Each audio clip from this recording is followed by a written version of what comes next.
بسم الله الرحمن الرحيم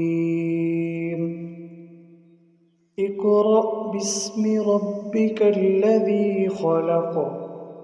خلق الإنسان من علق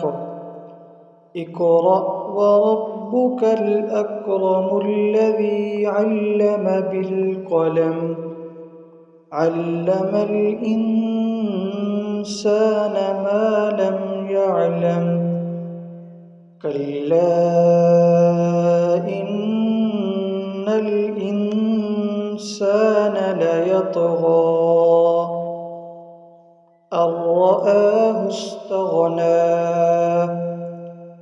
إن إلى ربك الرجعى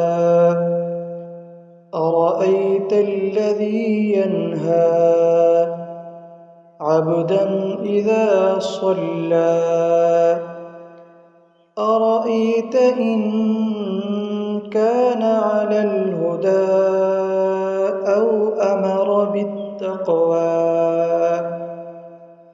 أرأيت إن كذب وتولى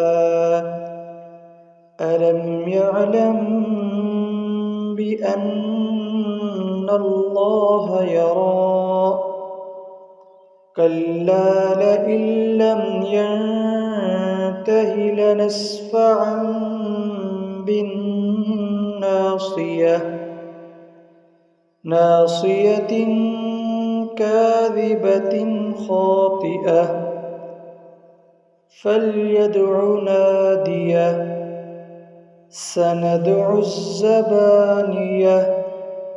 كلا لا تطعه واسجد واقترب